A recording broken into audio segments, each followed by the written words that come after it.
I'm Joe Catalano with an AM Quincy news update for Friday, February 21st. The Quincy City Council will hold its first meeting of February on Monday night. The council is scheduled to meet Monday at 6:30 at City Hall after the February 3rd meeting was canceled when Council President Ian Kane said there were no items on the agenda. The council last met on January 21st. Since then, the issue of two proposed statues of Catholic saints for the new police station has generated questions. Mayor Thomas Koch says the statues of St. Michael and St. Florian have been commissioned at a cost of $850,000. Many have questioned the cost and the separation of church and state for a public building. On Monday, the first item on the agenda for the council is a public safety headquarters update. President Ian Kane has said he sees both sides of the statue issue, but feels it warrants further discussion. Also on Monday, the City Council will be voting on requests for $2.8 million for more preliminary work for the new Squantum Elementary School. A union representing Stop and Shop workers is threatening a strike at all of the supermarket chain's stores in New England if the company closes a distribution center in Freetown. Teamsters Local 25 says Stop and Shop will close its Freetown warehouse if the union doesn't agree to concessions in health care coverage that will cost their members thousands of dollars per year. Teamsters Local 25 members will protest at the distribution center in Freetown today. Stop and Shop has 117 stores in Massachusetts, 25 in Rhode Island, and 83 in Connecticut. The company closed 7 stores in Massachusetts last fall. The UFCW, another union, which represents 30,000 Stop and Shop workers in New England, said they can't emphasize the urgency of the situation. Stop and Shop said in a statement it needs to cut operating costs to lower prices and improve the in-store experience. Company said that it could achieve millions in savings by closing the Freetown distribution center, but has told the union that it could keep the center open if changes are made to health care coverage. Stop and Shop said it will move to close the Freetown facility by the end of the month unless there's an agreement that reaches the labor savings needed. In 2019, 31,000 Stop and Shop employees went on strike at a contract dispute that brought former President Joe Biden to Dorchester to rally on behalf of the workers. Company estimated that it lost $345 million due to that 11-day strike. Well, the Massachusetts Department of Public Utilities issued a letter yesterday ordering the state's 5 major gas companies to reduce customer gas bills by at least 5% total starting next month, in the wake of soaring delivery charges that have left customers financially strapped. In the letter, which was issued to Berkshire Gas, Eversource, Liberty Utilities, National Grid, and Unitil, the DPU states the reduction will apply to bills in March and April.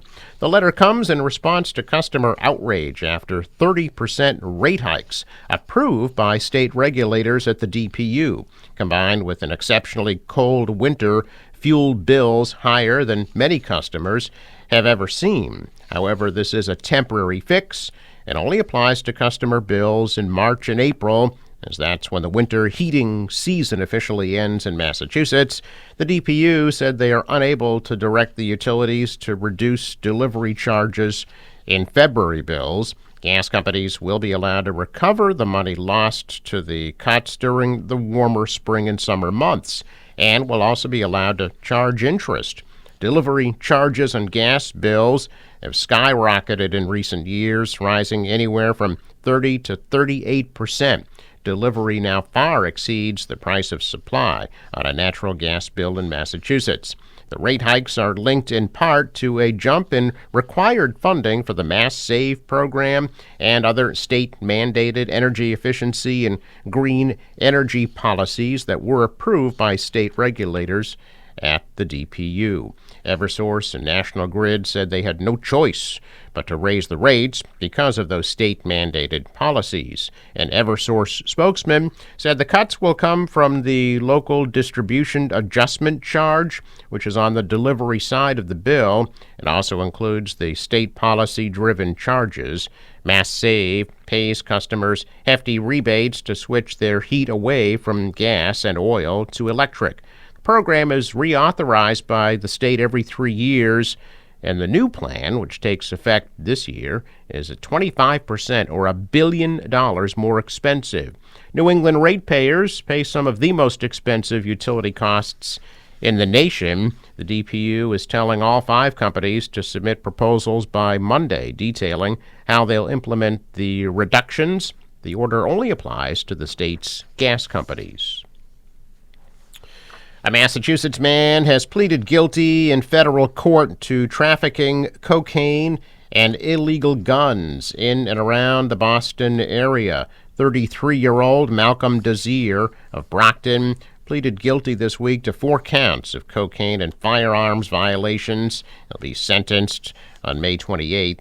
Federal authorities arrested and charged Desir in November of 2023, along with Cordell Miller of Haverhill and Alan Robinson of Littleton. Investigators identified Miller as a firearms and ammunition trafficker in the Metro Boston area. Over a 3-month investigation beginning in August of 2023, Miller sold several firearms to a cooperating witness during controlled purchases and offered to sell distribution weight cocaine. The drug deals were handled by Desir, who distributed the powder cocaine in a number of controlled purchases. During one of those purchases, Desir also sold a firearm that he'd purchased from Miller 2 years prior.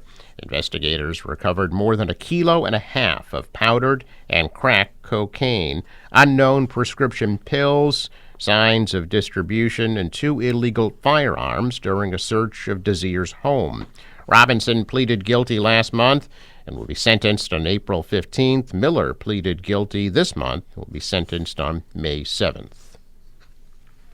Concerns over the spread of avian flu in Massachusetts continue a month in, with some residents in Plymouth expressing frustration over the local and state response to reports of dead birds in their neighborhood.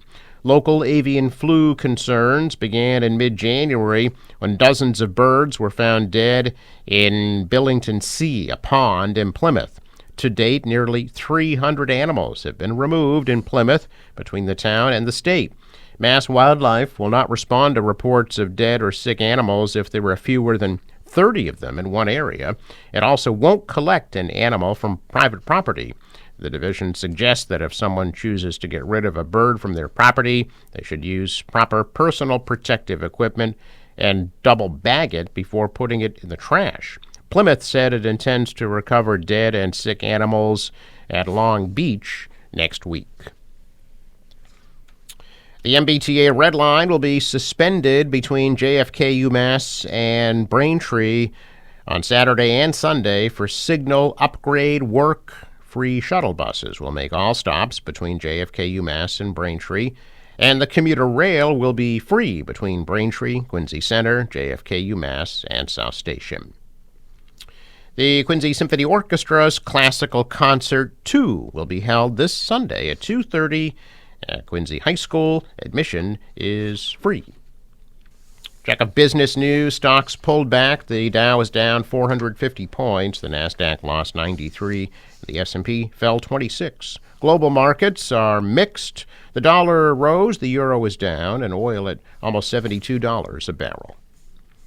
In sports, Canada beating Team USA in overtime 3-2 at the TD Garden last night. And the Celtics back with a vengeance, beating the Sixers in Philly 124-104. They'll be hosting the Knicks Sunday at 1. The National Weather Service forecast today: sunny and breezy with a high in the low to mid-30s. Tonight, clear, cold, a low of 18. Tomorrow, mainly sunny, high 37. Sunday, partly cloudy with a high of 41. And Monday, partly cloudy and a high 43. The marine forecast today, 2-foot waves, northwest winds 15 to 20, gusting to 30 knots. High tide 5:53 p.m. Sunrise 6:31, sets at 5:24. Traffic note: Fore River Bridge scheduled to open at 8 o'clock this morning. I'm Joe Catalano with an AM Quincy news update for Friday, February 21st.